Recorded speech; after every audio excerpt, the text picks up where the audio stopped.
ओम शांति। जगदम्बा माँ की यादें सीरीज में आप सभी का स्वागत है। हम मम्मा के बारे में बहुत सारी विशेषताएं सुन रहे हैं।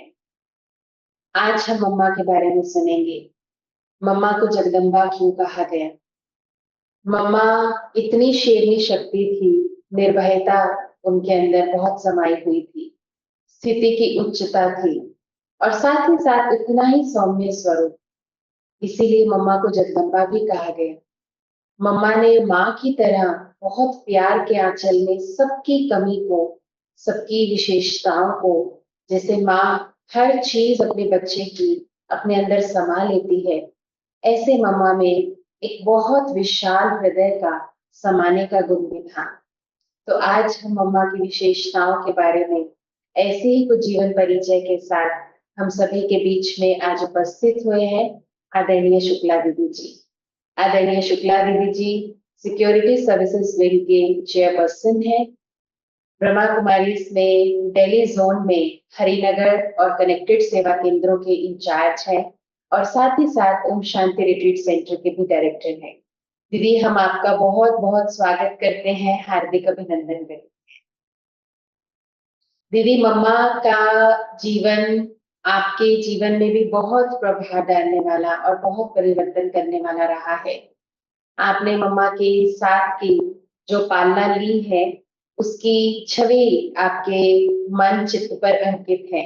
तो आज हम चाहते हैं कि जो आपने मम्मा की पालना ली, वो आप हम सभी के मध्य रखें, ताकि हम भी उन साकार अनुभवों को, साकार यादों को ऐसे अनुभव करें जैसे हम मम्मा के साथ।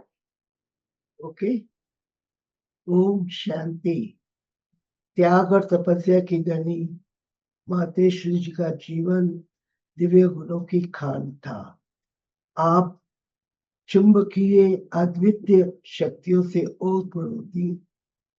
आप चंद्रमा के समान शीतलता की आभा को लिए हुए थे। आप 1956 में मेरी मुलाकात अमृतसर की धरती पर हुई। मम्मा को देखते ही, उनकी रूहानियत को देखते, तपस्वी स्वरूप को देखते ही मैं बहुत प्रभावित हो गई और ऐसी प्रभावित हुई जैसे कोई गुलाब का फूल अपने स्थान पर बैठे रहते हुए भी आने जाने वाले राहियों को अपनी ओर आकर्षित करता है। इसी प्रकार प्राण मम्मा ने मुझे अपनी दिव्य दृष्टि के द्वारा ऐसा आकर्षित किया, जो मैंने अपना एक संकल्प कर लिया कि मुझे मम्मा के समान बनना ही है। मम्मा का दिव्य जन्म अमृतसर की धरा पर हुआ था और मम्मा सिंधी परिवार से बिलोंग करती थी और एक होनहार बालिका के रूप में थी। जब मम्मा अपनी माँ के साथ बाबा के सत्संग में गई, तो मम्मा की दिव्य स्वरूप होनहार प्रतिभा को देखकर बाबा की दृष्टि उसके ऊपर पड़ी और बाबा ने स्वयं ही उनको अटेंड किया और जीवन का लक्ष्य बताया, जीवन का उद्देश्य क्या है उसके बारे में अच्छी प्रकार से समझाने दी। उसके साथ साथ आत्म समृद्धि, परमात्म समृद्धि की, आध्यात्मिकता की जोत मम्मा के अंदर जगाई।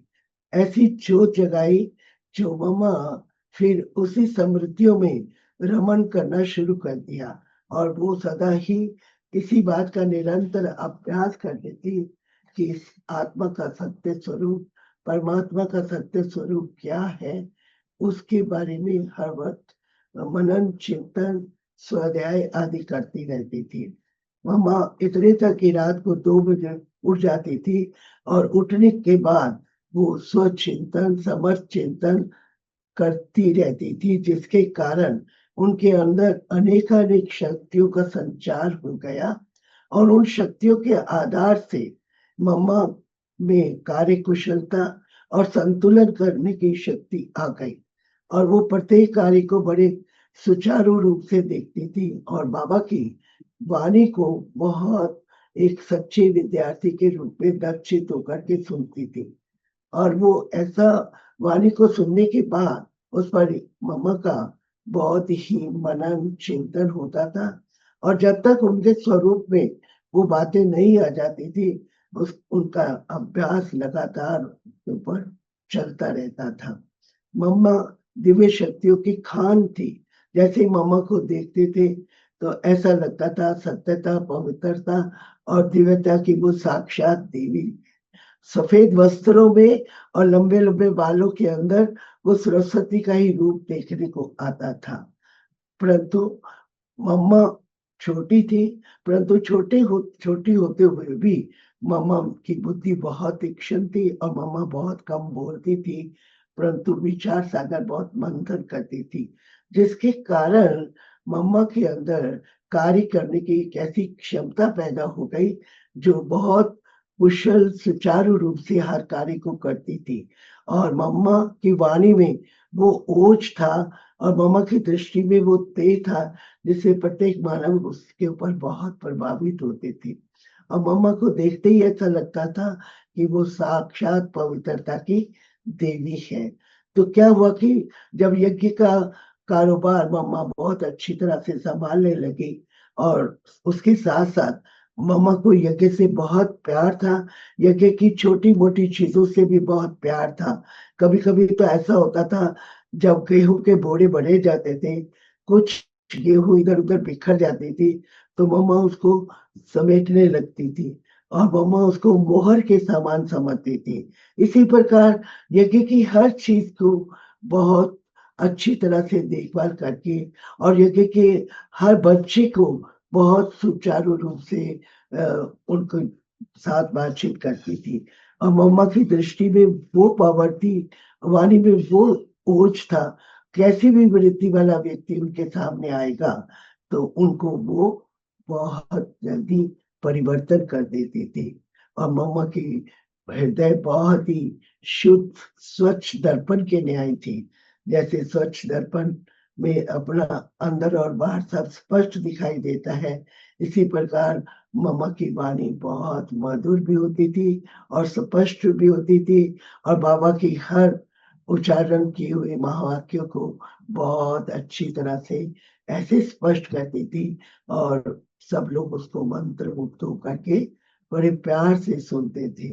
तो ऐसी मम्मा जो बाल्यकाल में बहुत नाज़ुक और बहुत सुंदर और छोटी एक बालिका के रूप में थी, परंतु धीरे-धीरे कार्यकुशलता के कारण, कार्यक्षमता के कारण और हर कार्य को बहुत सुचारू रूप और बड़े-छोटे सबको बड़े प्यार, स्नेह, वात्सल्य, प्रेम और मातृ स्नेह दे कर के ऐसे उनके अंदर उमंग और उत्साह के बीज डाल कर के आगे बढ़ना सिखाती थी, जिसके कारण उसको मम्मा की उपाधि दी गई।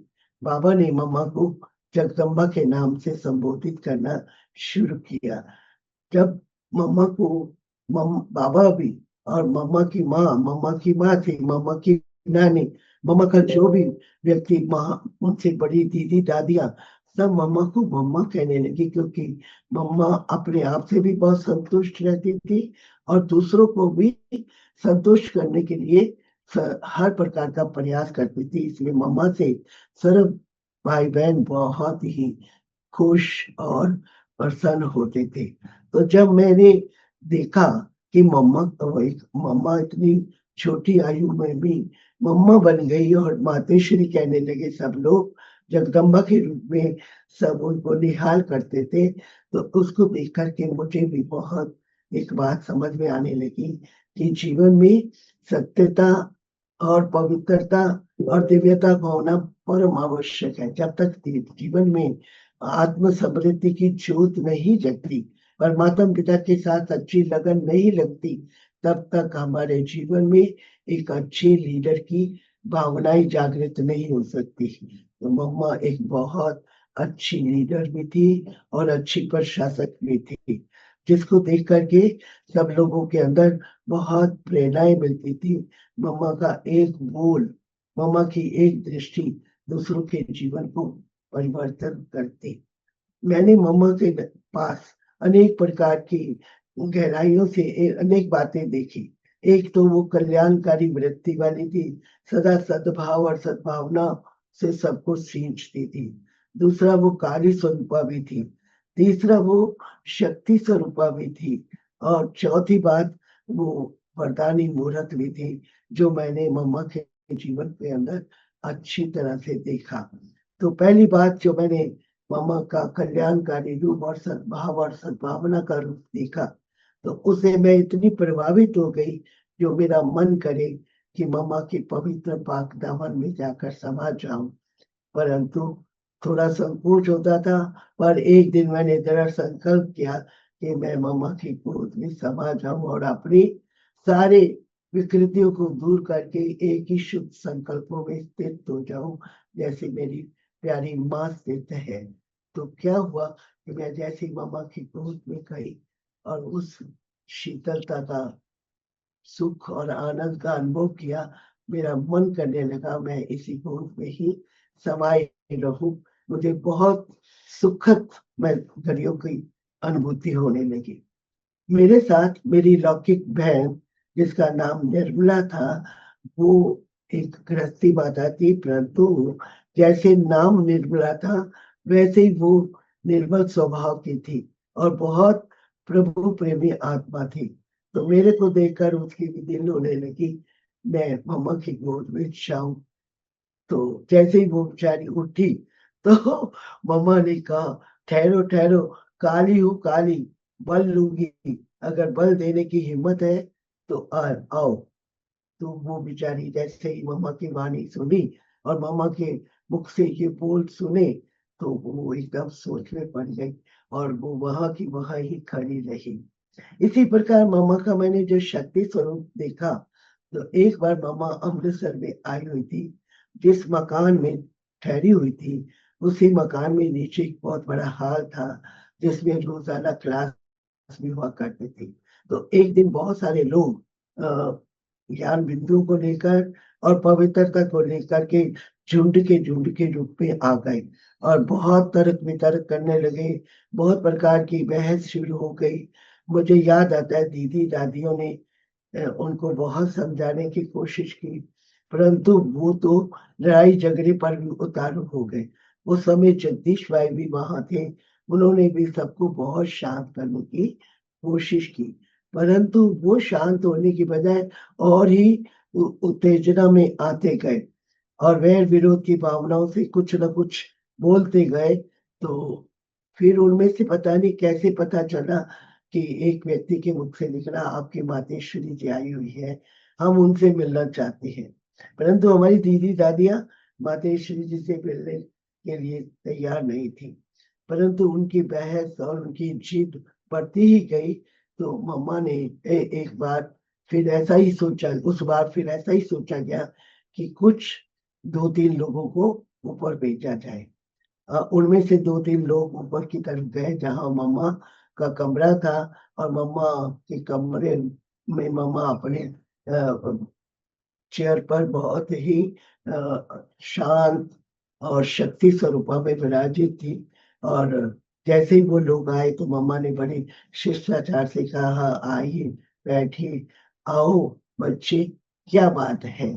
तो जैसे ही मम्मा के मुख से बच्चे का रूप उच्चारण हुआ, तो वो मम्मा को बहुत प्यार से, वात्सल्य, प्रेम से देखने लगे और वो एकदम मंत्रमुग्ध होकर के चुप होकर के बैठ गए और काफी देर वो शांत अवस्था में बैठे रहे और कुछ भी उनके मुख से बोलने का नहीं आया और बिना तर्क वितर्क किए, बिना मम्मा के सवाल किए, वो अपने आप नीचे उतर करके चले गए।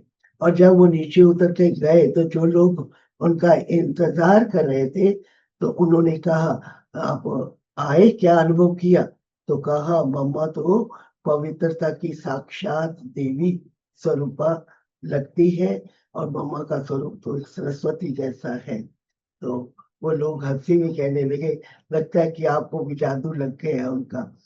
और फिर धीरे धीरे सब लोग वहां से चले गए और ये था मम्मा का शक्ति स्वरूप और शांत स्वरूप मुद्रा में लोगों के अंदर परिवर्तन लाने की शक्ति। इसी प्रकार एक बार जब मम्मा से मेरी लौकिक माँ का बहुत प्यार था, बहुत प्यार था, और परंतु मेरी धारणाओं के कारण और कुछ और कारणों से उन्होंने ईश्वरीय ज्ञान छोड़ दिया था। और ईश्वरीय ज्ञान छोड़ने के बाद वो अनेक प्रकार के बंधन डालने लगी और मुझे इधर से हटाने के लिए उनका जो भी संभव पुरुषार्थ हुआ था उन्होंने किया।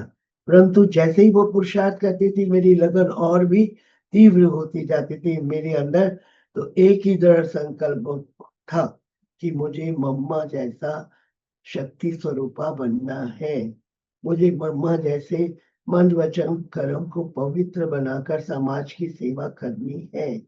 मुझे बाल ब्रह्मचारी बनकर के पास विद ऑनर होना है। तो मेरा ये संकल्प जैसे वो सिगरेट डालती थी, मेरा लगन और बढ़ती जाती थी, जिस पर वो काफी उदास और परेशान रहने लगी। तो जब मम्मा तीसरी बार अमृतसर में आई, तो मम्मा से उनका प्यार तो था ही, तो वो मम्मा के पास गई और बहुत स्नेह भरी दृष्टि से मम्मा को निहारते हुए बोलती है, मम्मा मेरा इस शुक्ला को समझाओ, नहीं तो ये मेरा घर बर्बाद हो जाएगा, क्योंकि मेरे लड़के भी कहते हैं जब तक शुक्ला शादी नहीं करेगी तो हम भी शादी नहीं करेंगे। इससे अमृतसर की जगह पर गलत प्रभाव जाएगा। तो जैसे वो सुना रही थी, तो मम्मा बहुत स्नेह भरी मीठी मीठी दृष्टि देकर उन्हें निहार करके कहती है कि देखो शुक्ला, तुमने इस विद्या माता का उद्धार करना है, तो इसके लिए तेरे को शादी करानी पड़ेगी। तो मैंने मम्मा को कहा कि आप तो पवित्रता की देवी है और आप सबको आदेश और संदेश दे ही देती है कि पवित्र बनो, योगी बनो, और मेरे को आप कहते हैं शादी कराओ, तो मैं कदाचित ये कार्य करने वाली नहीं हूँ। परंतु बाबा के पास भी कुछ प्लान था, तो जिस पर मम्मा ने मेरे को समझाया कि देखो बच्ची, आपको शादी करनी ही है, क्योंकि बाबा आपके द्वारा बहुत कार्य करने वाला है, इसलिए आपको बाबा मम्मा की बात को स्वीकार करना है। तो जब बाबा और मम्मा ने मेरे को बहुत ही स्नेह भरी दृष्टि, वात्सल्य, प्रेम और सच्चे उद्गारों से समझाया, तो मैंने मम्मा की बात को स्वीकार किया।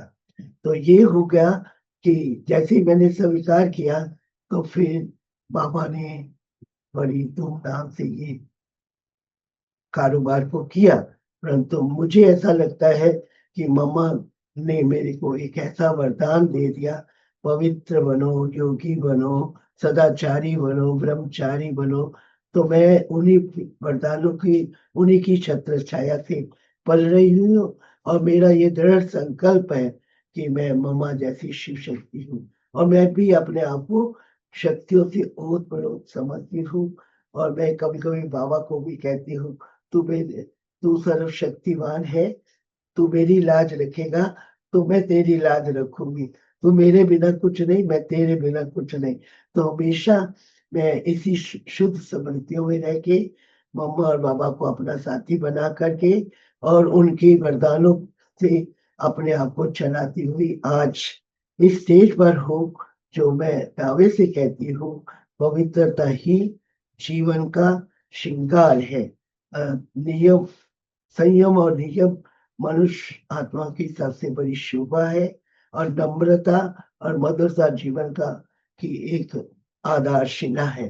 तो अब इन्हीं बातों को लेकर आज मैं बहुत सच्चे हृदय से आप सबको ये कहना चाहती हूँ कि आप सब भी मेरी इन शुभ भावनाओं को समझें और शुभ भावनाओं को अपने जीवन के अंदर ढालें, और उससे और दृढ़ संकल्प करें कि हमें योगी और पवित्र बनकर स्वर्णिम संसार को लाना ही है। और उसके लिए कहते हैं, जीवन एक यज्ञ है, श्वास एक आहुति है। जीवन रूपी यज्ञ तभी सफल होगा जब मन, वचन, कर्म और संस्कारों में पवित्रता होगी, सत्यता और त्याग का समन्वय होगा, तभी ही जीवन सफल हो सकता है। तो जीवन का असली सौंदर्य है नियम, मर्यादाएं और ईश्वरीय मत। और जो जो उन बात उनके अनुकूल चलेंगे, उनका जीवन साक्षात पवित्रता का स्वरूप, जैसे ममा का स्वरूप है, वैसे बनता जाएगा। ओम शांति शांति शांति। बहुत बहुत थैंक यू दीदी। हमने आपके अनुभवों से सुना है, मम्मा ने बाबा ने कैसे युक्ति युक्त रीति से आपको बंधनों से छुड़ाया। आपकी जो निमित्त मात्र एक शादी कराई और उसके तुरंत बाद आपको सेंटर पर विदाई दी और आपने सेंटर पर आकर सारी सेवाएं संभाली। इतना अच्छा आपका पाठ मम्मा ने बनाया, इतना अच्छा रोल बनाया। तो दीदी इसमें हम आपसे ये पूछना चाहते हैं कि मम्मा की बुद्धि बहुत क्लीन और क्लियर थी और मम्मा को बाबा की टचिंग्स बहुत क्लियर रूप से आती थी। तो कोई एक ऐसा एग्जाम्पल हो जो बाबा की टचिंग मम्मा को एकदम क्लीन हो कि बाबा ये कह रहा है और हमें ये ही करना है, तो कोई ऐसा एग्जाम्पल हो, आप सुनाए। मैं ये समझती हूँ कि मम्मा जो थी पवित्रता की देवी थी। मम्मा ने एक बार कहा भी, मैं इस जन्म की पवित्र नहीं हूँ, मैं कई जन्मों से ही पवित्रता में हूँ। तो मम्मा की बुद्धि की लाइन बहुत ही क्लीन और क्लियर थी, जिसके कारण वो बाबा के हर बात को, बाबा के सूक्ष्म संकल्पों को भी उनको टचिंग होती थी और उनके अनुकूल यज्ञ को चलाने की वो कोशिश करती थी, जिसके कारण वो नंबर 1 में चली गई। हम्म, दीदी ये बहुत अच्छा आपने कहा कि मम्मा कई जन्मों से पवित्रता की धारणा में थी, ब्रह्मचर्य में थी। तो जिस वजह से भी उनकी बुद्धि बहुत क्लियर थी, इसीलिए नंबर 1 आत्मा के लिए बाबा ने शायद उनको चुना हुआ है। दीदी आपसे ये भी पूछना चाहेंगे, जब मम्मा बाबा होते थे तो रात को हिस्ट्री हॉल में सभी बच्चों के साथ या के बच्चों के साथ कचहरी लगाते थे। तो उसमें सभी अपना अपना कोई गलती हुई है, कोई भूल हो गई है, तो वो सबके बीच में सुनाते थे। तो कोई उसका दृश्य आपको याद हो तो वो आप सुनाए। उसमें भी मम्मा बाबा बहुत हंसते बहलते तरीके से कचहरी लगाते थे, बहुत ही युक्ति युक्त शब्दों में और बहुत ही स्नेह पूर्वक, बहुत ही विधि पूर्वक ये कहते थे, बच्चे थोड़ा सा इस बात का थोड़ा और ध्यान देंगे तो सब अच्छा हो जाएगा और सब आपसे खुश हो जाएंगे। कभी भी सीधा नहीं कहते थे कि तुम तो ऐसी हो, तुम तो वैसी हो। बाबा ये कहते थे, अगर हमने ये भी कहा तुम तो थोड़ी सी योग्य नहीं हो, तो ये भी एक प्रकार का श्राप देना हो गया। हमें शराबों से मुक्त करना है, सभी को जीवन मुक्त बनाना है। तो बाबा बहुत लाड प्यार से युक्ति युक्त शब्दों से कचहरी के अंदर लेन देन करते थे, जिसमें बाबा की हर बात को सहर्ष सभी स्वीकार करते थे और अपने जीवन को चेंज करने की कोशिश करते। दीदी यज्ञ में मम्मा ने हमारी ये वाइट ड्रेस निश्चित की। हम अनुभव सुनना चाहते हैं वो वाला जिसमें मम्मा ने यज्ञ वत्सों की जो ड्रेस है ये वाइट रहेगी और साड़ी, बहनों को वाइट साड़ी पहननी है। तो वो वाला अनुभव आप सुनाएं। हाँ, जब मम्मा को बाबा तैयार कर रहे थे, तो एक दिन बाबा ने मम्मा को कहा, तुम पेंट कोट वाले से शादी करेगी या पीतम्बरधारी से शादी करेगी? तो मम्मा उस समय तो शांत रही, परंतु फिर घर जाकर के अपने पास बहुत मनन चिंतन किया। मनन चिंतन करने के बाद दूसरे दिन मम्मा सफेद साड़ी पहन करके आ गई और सफेद साड़ी में मम्मा बहुत, वैसे भी बहुत सुंदर थी, दुबली थी। ये तो मम्मा का स्वरूप बाद में बड़ा हुआ, जब वो मम्मा को एक उत्तरदायित्व मिला। तो वो उसको देख करके, मम्मा के स्वरूप को देखकर, फिर बाबा ने भी यज्ञ वत्सों को व्हाइट ड्रेस पहनाना शुरू किया। पहले तो कुर्ता पजामा माने फ्रॉक पहनते थे और पजामा पहनते थे और बाल खुले रखते थे, परंतु फिर धीरे धीरे बाबा ने हमारे ईश्वरीय विश्वविद्यालय की बहनों के लिए खास यूनि माने ये सफेद साड़ी और साड़ी बाजू का ब्लाउज एक ड्रेस के रूप में जैसे ये हमारा यूनिफॉर्म है, जो हम सदा इसके अंदर फरिश्ता स्वरूप में दिखाई दे, क्योंकि लक्ष्य तो ऊंचा है ही कि हमें ब्राह्मण फरिश्ता फरिश्ता सुदेवता बनना है। तो व्हाइट ड्रेस वैसे भी आप देखेंगे उसके ऊपर कोई दाग लगा होता है तो दूर से दिखाई देता है, और व्हाइट ड्रेस हमें बहुत प्रेरणा देती है कि हम संसार से जीते जी मरे हुए हैं। हमारा जीवन मर्जीवा जीवन जो सबसे ऊंच और महान है। बहुत बहुत धन्यवाद दीदी, आपसे हमने साकार अनुभव सुने मम्मा के साथ के। मम्मा के साथ के वो क्या कहें, अमूल्य पल हैं। ये अमूल्य पल जो यादगार बन जाते हैं, ये अमूल्य पल जो जीवन को एक दिशा दिखाते हैं, वो अमूल्य पल हैं जिनको किसी भी तरह से हम दोबारा ला नहीं सकते हैं, लेकिन उसकी यादें ऐसी हैं जो जीवन को बहुत सुचारू रूप से चलाती हैं। तो दीदी बहुत बहुत धन्यवाद आपका, आपने हमारे साथ आज शेयर किया और आज आप हमारे साथ जुड़े। और आप सभी दर्शकों का भी बहुत बहुत धन्यवाद आज के इस एपिसोड में सभी के साथ जुड़ने के लिए। आपसे फिर एक नए अनुभव के साथ पुनः मुलाकात होगी। ओम शांति। ओम शांति।